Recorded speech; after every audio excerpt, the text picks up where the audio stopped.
I tried to pick something obscure that he'd have a hard time finding, and he found it. I'm impressed. So, all right. Well, welcome. Thank you. I didn't get as much of a turnout as Joe. I hope that my topic is at least as interesting as his. But welcome. There we go. Yeah, everybody's in the comfortable seats. All right. Emotet. Is it an annoyance or is it a threat? How many of you have experienced Emotet in your environments, or have just heard about it, or have no idea what it is?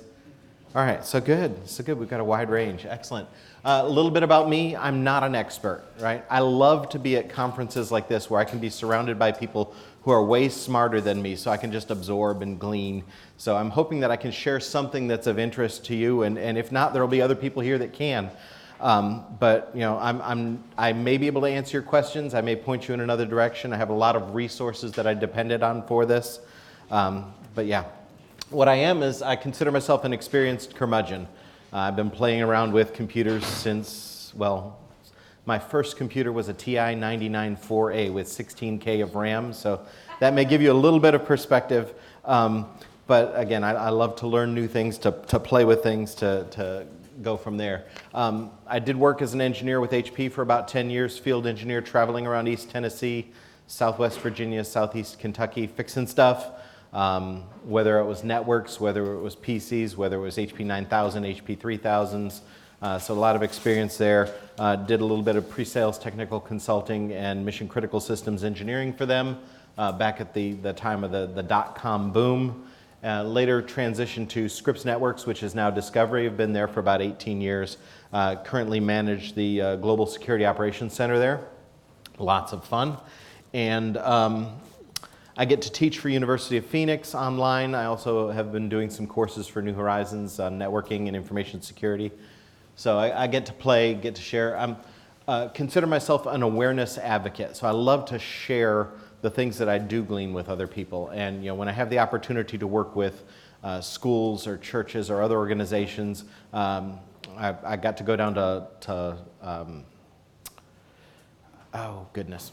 I got to share with one of the retirement communities on how they could protect themselves. And that was really, really exciting. So I'm an awareness advocate. And as part of that, I also lead the East Tennessee ISC Squared chapter. We're chartering right now. Hopefully within the next month, we will be a full-blown chapter. So if you see these over on the table, grab one, scan the QR code to send us an email if you want to become part of that chapter. Right now, because we're still chartering, members need to be ISC Squared certified. So if you have an ISC Squared number, include that in the email. If not, still send us an email if you want to be part of it. And we can then add you to the guest list. And as soon as we get our charter completed, the attorneys are working right now on getting us all the stuff we need.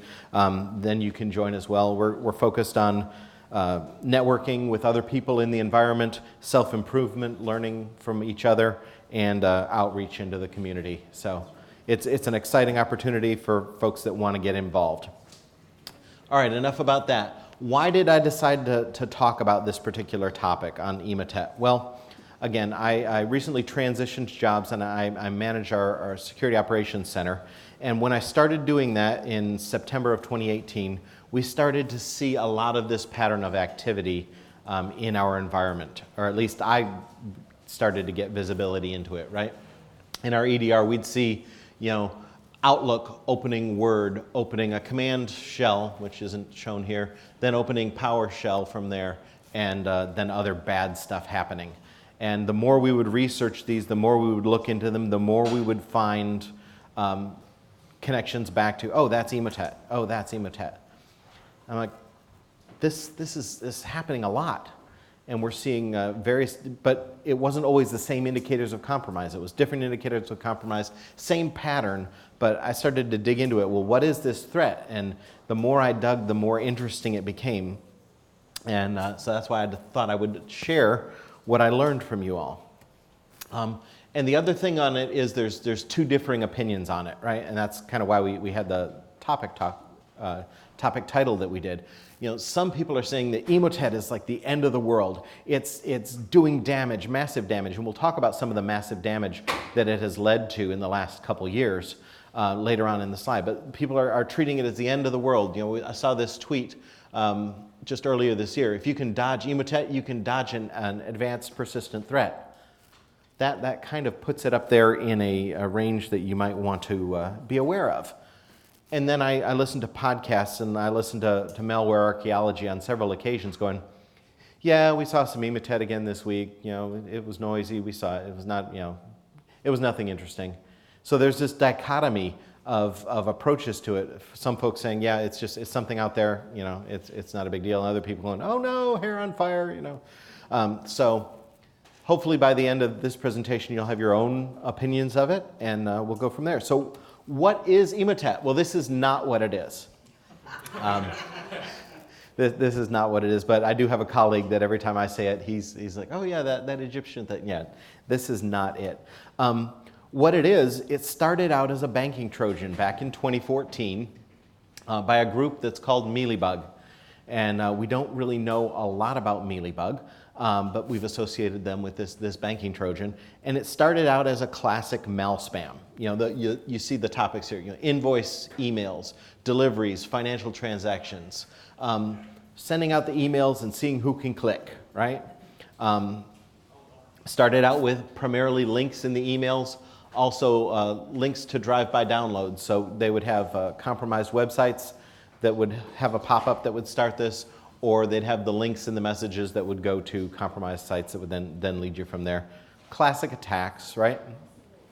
In this particular case, they started out targeting German and Austrian banks, or customers of German and Austrian banks. And so it was very limited in scope. And from the beginning, they had it designed with a modular payload. So they could very easily shift it around and move different things into different places. But the payloads that they started out with were scanning your file system, looking for banking information, looking for files that might have account names, usernames, passwords, other things like that. They also, from the beginning, were able to intercept network traffic. Even if your traffic was SSL and TLS encrypted, they weren't intercepting it at the network layer. They were intercepting it by compromising your browser itself and gathering that information when you were having your browser sessions. So it was a pretty interesting approach. It established persistency through a number of different methods, and they operated in 2014 from the summertime when they first manifested to December, and then poof, they vanished. They were gone. And so they made an impact at that point, relatively small impact, but they got a little bit of notice and then just disappeared. People, okay, another passing fad, or a threat, Well then, in the summer of 2015, like a year from when they first started, they came back. And they came back with a new version. Again, they were still doing the mal spam, typical types of things, invoice deliveries, financial transactions, still had the links to drive-by downloads, but now they started working with attachments. As opposed to just having links in the email, they started to have attachments in their email. Primarily Word attachments and Adobe PDF files with links that would go out to other places. They expanded their target, right? Now, not only were they dealing with German and Austrian bank customers, but also they were targeting Swiss banks, gathering more and more information about people in those countries. They switched up the payload a little bit so they could still do recording of your network traffic, but now, new and improved, they could harvest credentials from within the browser itself. So when you saved credentials in your browser, whether you were using them or not while you were infected, they could begin to grab those. It was still in its infancy at that point, but it was effective. They changed their persistence mechanisms so that they were becoming a more persistent threat. And again, they operated from the summer of 2015 through December and vanished again. So it was kind of an interesting model. 5, 6, 7 months of operation and then gone.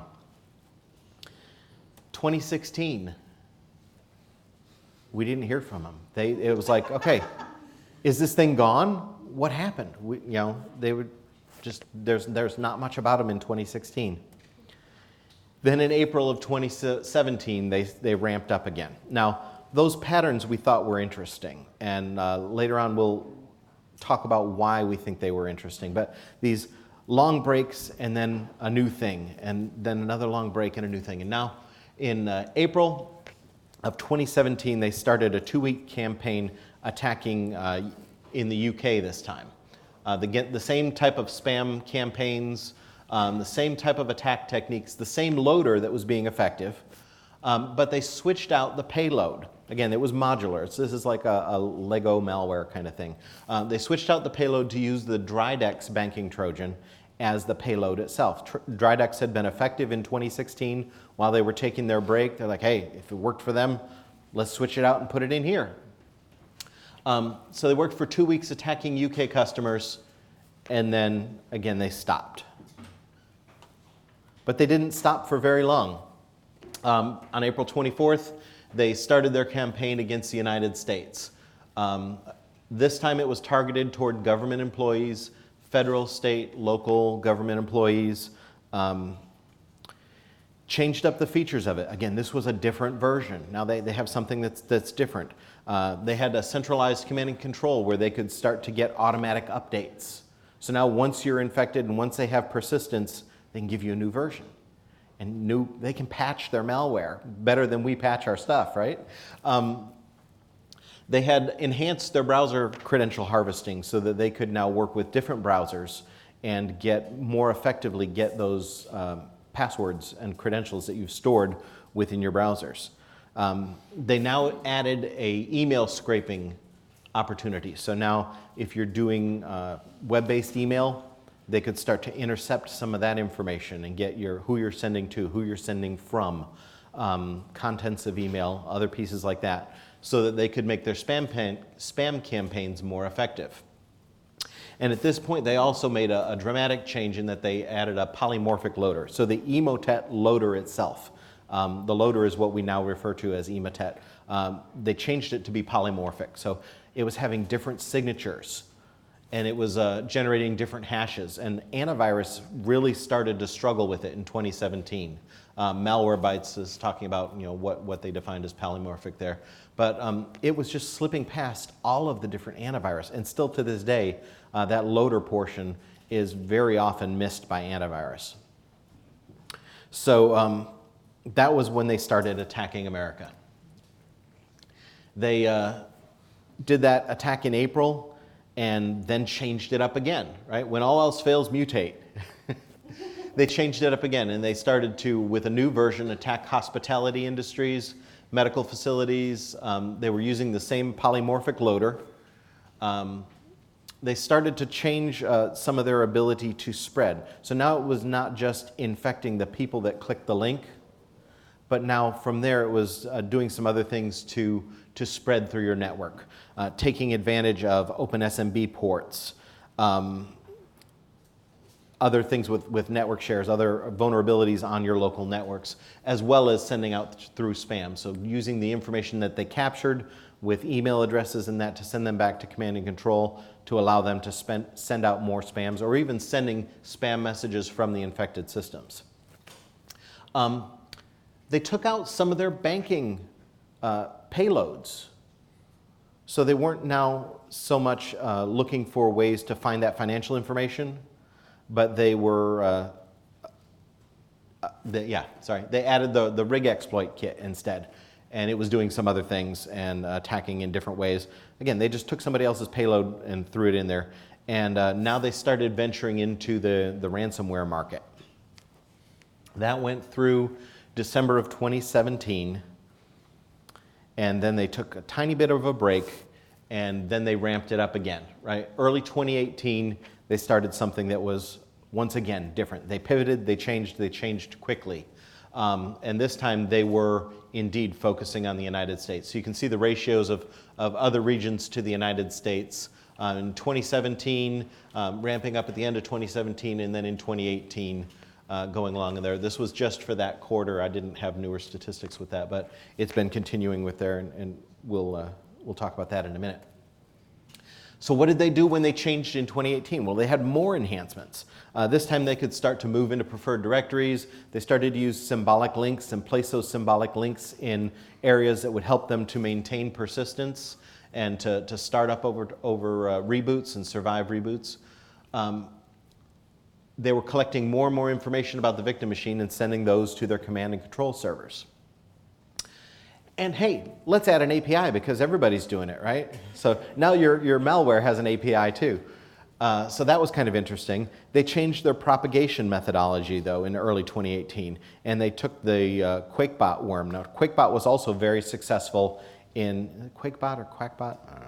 Who can pronounce it? But it was successful in 2016. It does some things with living off the land, using the utilities that are on your system to spread. Again, spreading by SMB, using some PowerShell, had some Mimikatz in there with the worm to be able to harvest passwords in other ways now. And they changed their payloads, and different variants of this may have had one or more of these payloads on there. So they brought back the banking module, right? So they're starting to, again, go back to looking at network traffic and browser traffic for stealing your banking details. It was like the origins of where they were. They went back to where they were, where they had been successful. They also added the email client info stealer module. So that was what we talked about for browser-based email. And they made that enhanced, and it was even more effective. They had other browser info stealing, so they could start to now gain access to your browser history, your saved passwords, other pieces there that were information in the browser that might be valuable to the attacker, sending that all to the command and control infrastructure. And then they also added a Pst Info Stealer, and this is the one that kind of made the news last year more, with the ability to go into your Outlook message client and your Outlook message archives, extract sender names, email addresses from messages, contents of messages, send those up to the command and control infrastructures so they could have more effective targeted attacks. Changed it up a little bit in the summer of 2018 to more sophisticated emails. And here they started actually using that information that they were gathering from all of the emails that they'd compromised earlier, especially with the Outlook plugins, to be able to impersonate your people within your organization and start to send out the emails with that. And this is kind of where I started to get involved in dealing with the threat. So here we have a sample email, right? Classic document attachment from somebody in the organization to somebody in the same organization. So you're making it look like it was an internal email. And what did they have? Well, they had macro attachments. Now, all of us tell our users, if it has the buttons, don't enable macros, don't do that, right? Well, they already thought about that. They planned for it, and now here they have these easy to follow instructions. You can't open this, we're sorry, but we're gonna make it easy for you to open this because it's important. So, here's the instructions for defeating that control that we've put in place to prevent macros from opening automatically for our users. So they were just guiding them through step by step on how to do that with instructions that are easier than what we usually give them. So what did they have from there? Well, when you look at the macro itself, the macro didn't have the commands just spelled out purely within the macro. They obfuscated at the macro level, at the VBA level in the document. And they'd have components of the malware, or at least of the next step, that were hidden in different parts of the document. Some of them may have been in metadata about the document. Some of them may have been in the text boxes that were in different spots of the document. And they would put all that together, and then when it's arranged, it opened up a command shell. But your command shell was the commands that were being executed from the command prompt were also obfuscated. I'll zoom in there a little bit so you can see some of the command line obfuscation that they had with DOS commands. That was kind of interesting. That was a technique that, again, this is summer of 2018, but that was a technique that was shared by Daniel Bohannon at Black Hat Asia 2018 earlier in March. So within just a couple months, they took the techniques that they saw demonstrated here with the invoked obfuscation and applied them to what they were doing. So you now got to see this type of thing at the command line. So that was kind of interesting from there. So once they executed the command, it would launch a PowerShell script. And your PowerShell was base64 encoded. Okay? So once you go through and decode the base64, you end up with PowerShell obfuscation too. So they've got layer after layer after layer of hiding what they're trying to do before they even get to the point of downloading the Emotet loader. This is just the stuff that's built into the document, into the payload.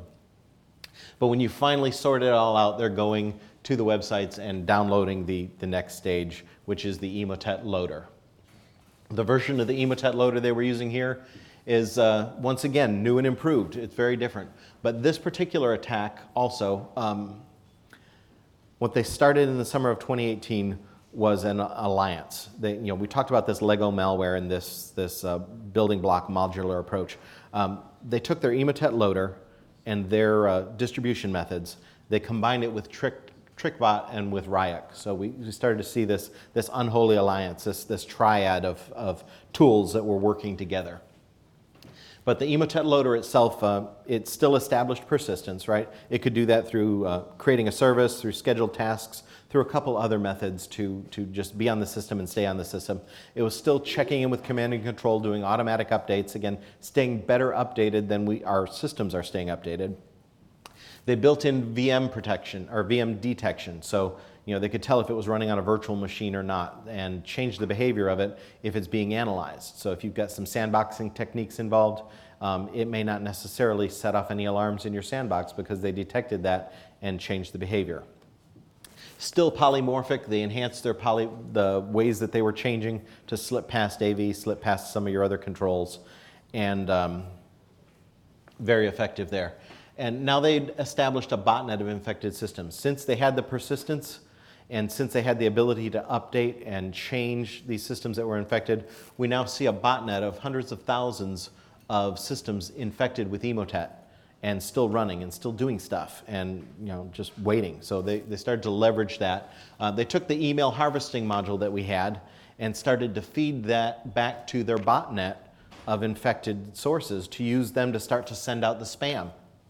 So remember, they infected Robin's computer, and they got Robin's. They didn't really infect Robin's computer. I just like to pick on Robin, but they got all of her contacts, and they got her, and they started sending out from this spam bot from a lot of different sources, emails that looked like they were coming from Robin to other people in her contacts list. Increase the probability that people are going to click on it and open the attachment and run the macros and what have you. And they're uploading all this data to cloud storage because hey, it's the cloud, right?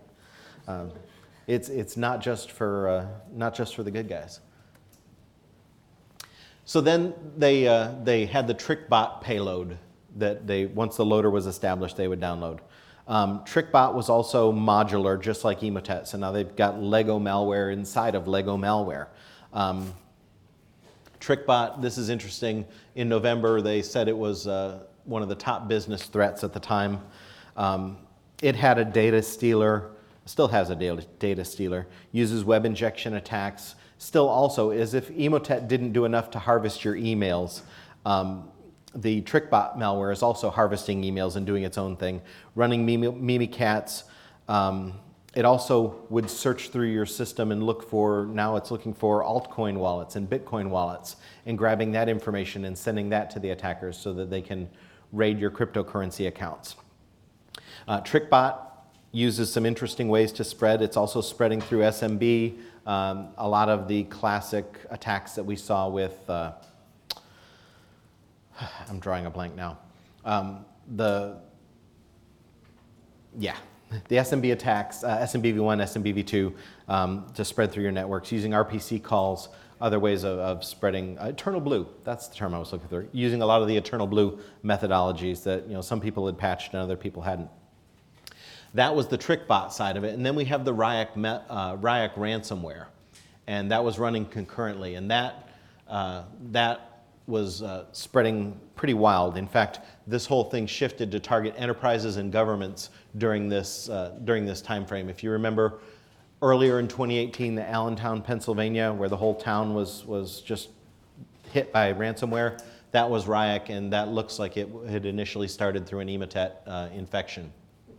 Later in 2018, right around Christmas time, when the Tribune publishing went down and they were taken offline by ransomware, same attack series. That took the LA Times and a number of folks there. And the data resolution cloud hosting platform that happened right after Christmas. That was also the same thing. Looking at the numbers in the Bitcoin wallets that were associated with Ryuk, so for when they said, pay us the ransom and we'll give you the keys back, tracing those wallets, we saw that the Ryuk ransomware associated with this campaign earned about $3.7 million in 2018. So that was kind of interesting. And that ran through January 7th. Now, why did I say January 7th? I was very specific on that because it was interesting and it made a lot of news at the beginning of the year this year because it was such a prolific campaign, and then it just came to a stop. An interesting little tidbit, and we don't know if it's valuable at attribution or not, but they took a break from January 7th to a little bit later in January, and it happens that the break they took coincides with the Orthodox Christmas holiday. Again, we don't know if that at all is tied to attribution of who's doing it. Attribution is kind of a slippery slope. There's some people that say the Ryuk ransomware can be attributed to North Korea because of some of the code that they use. There's other folks that say the banking Trojan parts can be attributed to Eastern Europe and Russia and other places, but we don't have any real solid attribution on any of it. It's kind of mysterious, but it was interesting that a lot of their other breaks also included some of those holidays. They were much bigger breaks, and now they took this shorter break that just covered that holiday. So that was interesting. The other thing that's interesting is when they came back with a vengeance. They changed it up just a little bit, not too much this time, and immediately started attacking large targets. Beginning of 2019, you see the town of Albany, city of Albany, province of, Albany, New York, capital of New York, that they took down with the same attacks. Stuart, Florida got taken down with the same attacks. And it's still happening, right? We're seeing this still going on now through the last several months of 2019. This just came up earlier this week in my research. Emotet is now considered the most prevalent threat in our healthcare systems, and you can see that was April 30th. So it's still a threat, and it's still happening. It's quite virulent. Can I pose? Thank you.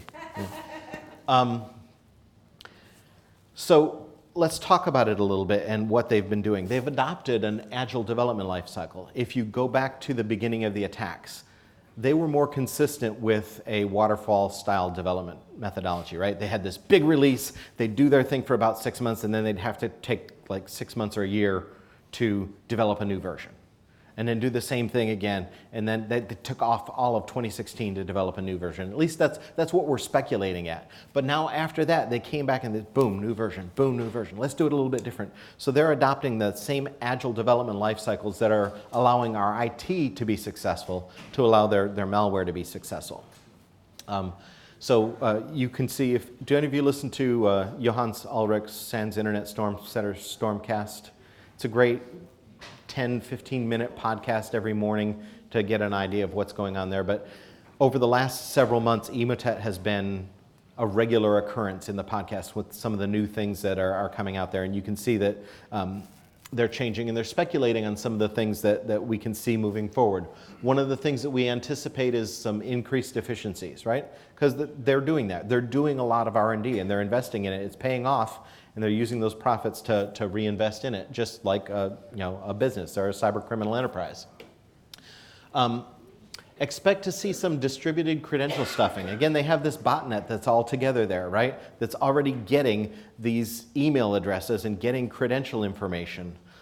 Credential stuffing is a very successful type of attack that's happening right now. And that's a completely different thing. But we expect to see them possibly using some of these credentials that they may have just been selling to other people to do credential stuffing to now use their network of infected machines to start to do some of the credential stuffing attacks. So that's just speculation right now. One of the other things that we expect to see, though, is for them to adapt the information they're gathering from email harvesting to transition into some of the BEC, business email compromise style attacks. I don't know if any of you all saw the report from the FBI just a few weeks ago, maybe a month ago. Business email compromise in 2018, 1.8 billion, 1.8 billion with a B in 2018. So it's a very successful attack. They're looking at possibly, getting into that business. Again, it's a criminal enterprise, saying how can we be successful? How can we change? How can we pivot? Just like our businesses do, but this time it's the bad guys that are doing it. So conclusions, what can we do to protect ourselves, right? One of the things that we can do, obviously, is defense in depth. We can go back to our thing here. Do we consider this maybe to be a advanced persistent threat? Do we consider maybe that the defensive strategies that we're going to apply against our APTs might be effective against this? I don't know. It's up to you to consider. But we go back to the same things that we always say, defense in depth. What are the different layers that we might want to protect for this particular threat? Well, we might want to protect our email gateway, our endpoints, our web gateways. Might possibly, I don't know, maybe use something for authentication other than just a username and password. I know it's a wild, crazy idea out there, but might want to take that away from the attackers. So talking about the email gateway, why might that be something we want to do? Well, maybe begin to filter your emails based on what they have in there. Obviously, all of our email systems have filters that are already part of it. If you're using Gmail, you're getting some pretty good filtering. If you're using Office 365's ATP, you're getting some filtering. It's not anywhere near as good as Microsoft says it was. Again, there was a report a few weeks ago about what they're actually getting and what they're not getting from some of the email vendors. But you might want to look at increasing your filtering. Maybe filter out the ability to have attachments that have macros enabled in them. Obviously, that's going to have a business impact, especially if any of you have accounting folks that are using Excel spreadsheets with macros that are our business part of it. But you have to make that threat versus business decision. Maybe add some sandboxing to your email gateways so that attachments that come in can be detonated in a sandbox. Is it going to be fully effective? No. Again, they can detect a lot of the virtual machines and other things for sandboxing and adapt. But it's another layer that you probably should have anyways.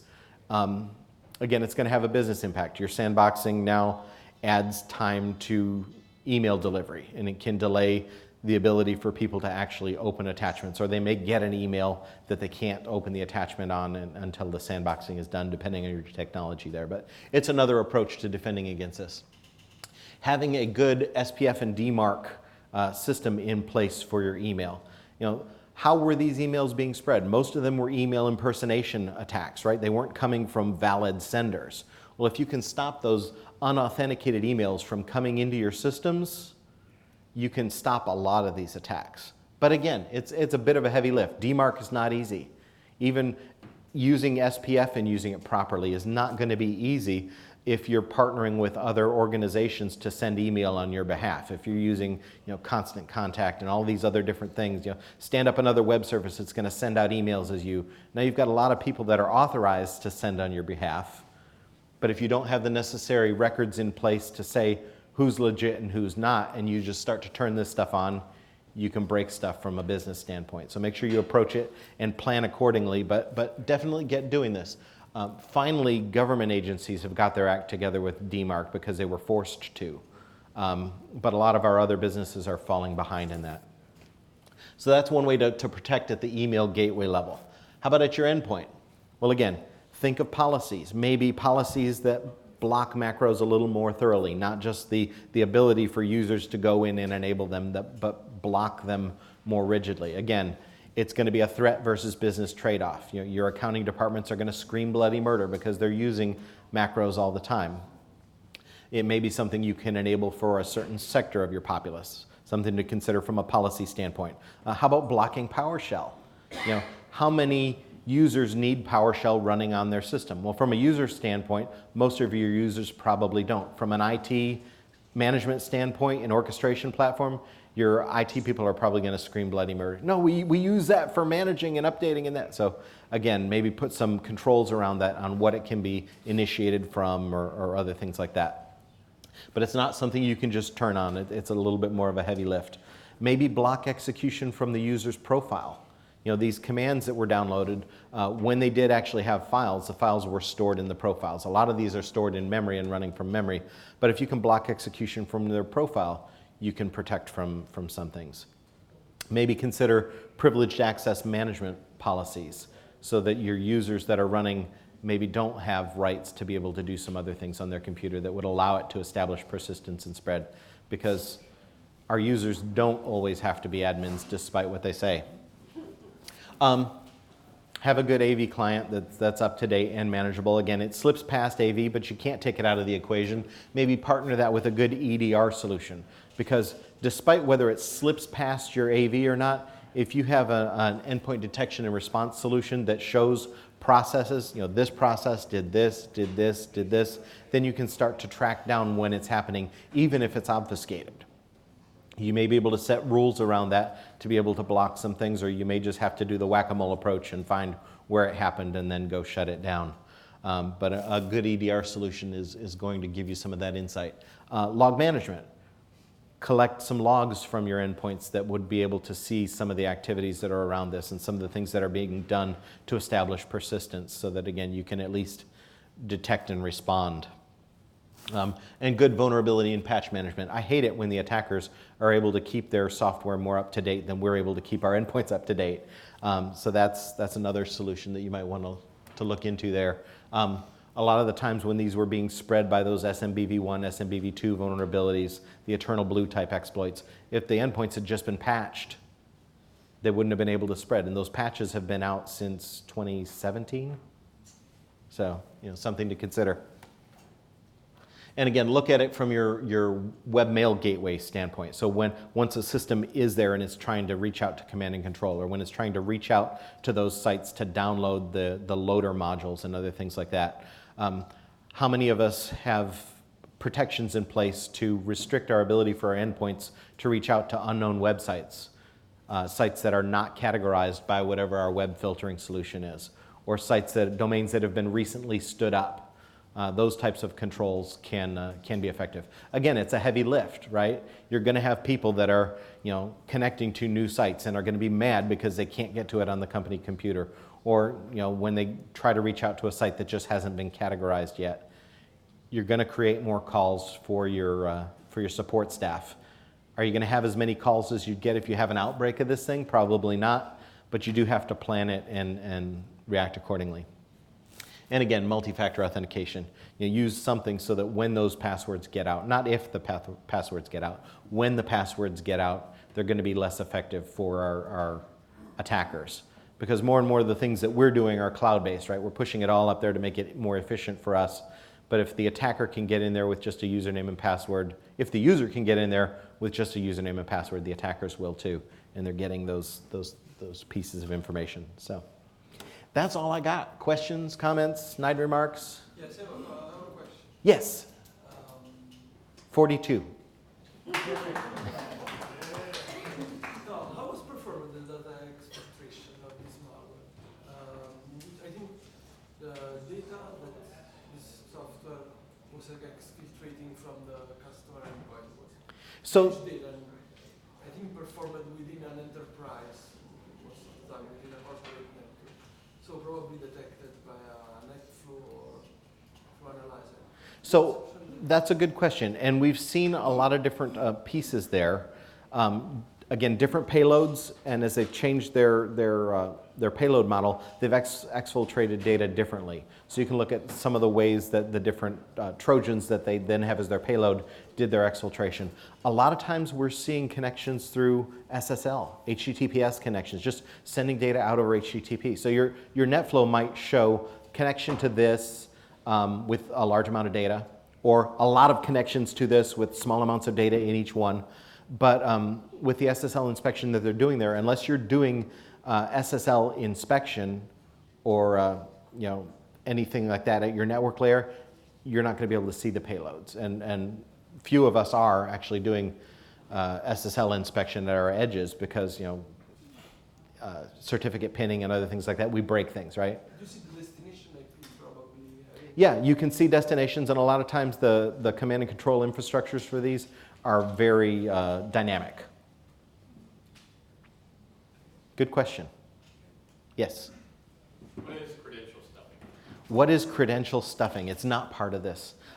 Credential stuffing is an attack that's going on right now. We're seeing it a lot as a media company because we have a lot of internet-facing things where clients are going in. But credential stuffing is basically the ability for an attacker with a very, very low investment to be able to get hold of a list of email addresses that have been out there. I mean, think of all the different breaches that are out there. Get hold of those email addresses and get a hold of a set of credentials that may be associated with these email addresses, maybe not, maybe just credentials that are commonly used, and then start to use them. So we'll take all these people in the room and I've got all of your email addresses and I'm going to attack some service with those email addresses. But I'm not just going to take Robin's and say, all right, I'm going to try Robin's login here and I'm going to use this password. Now I'm going to use this password. Now I'm going to use the next password.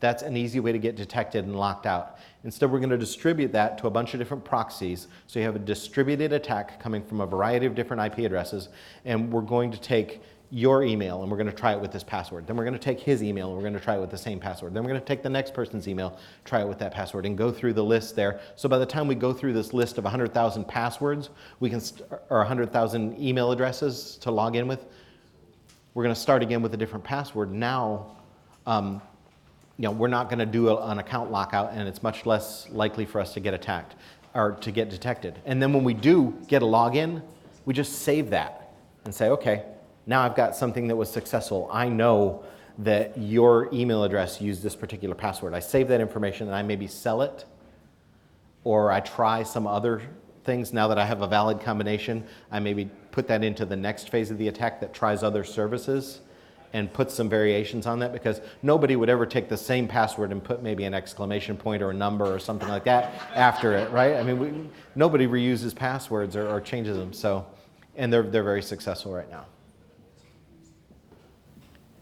Anything else? Yes? Earlier you mentioned as a mitigation to prevent execution from the profile.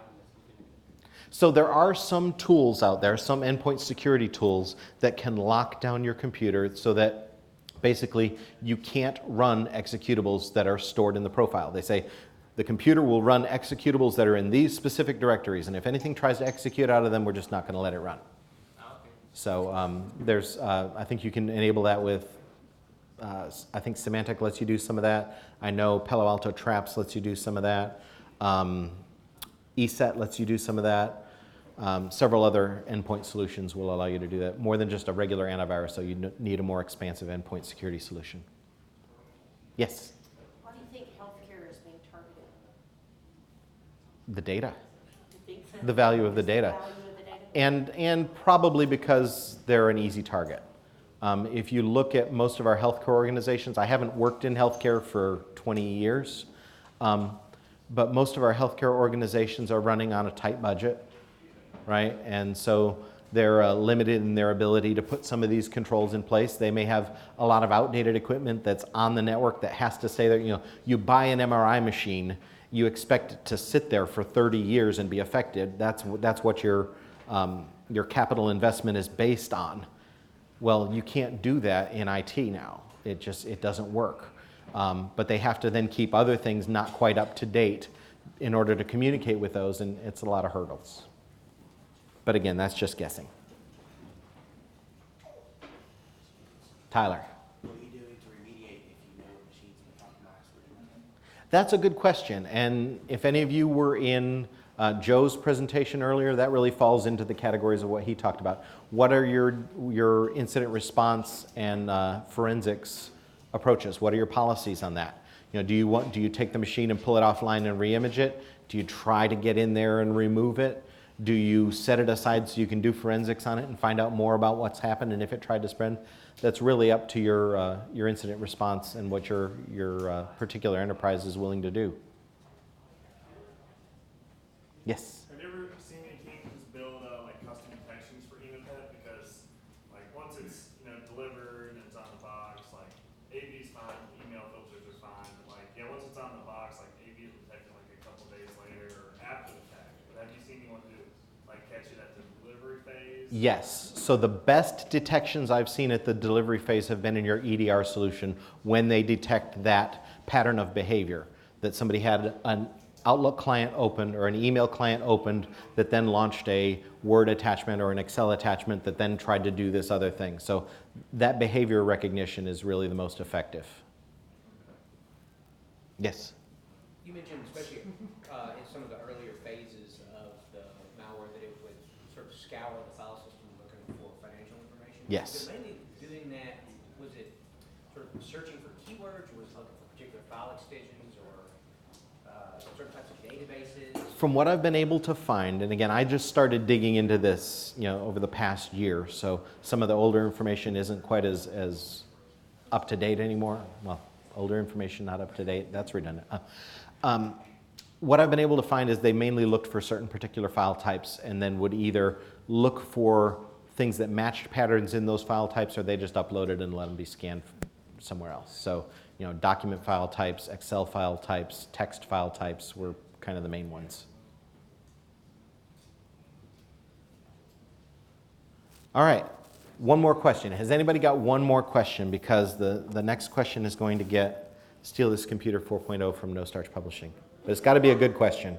I forgot to hand it out earlier.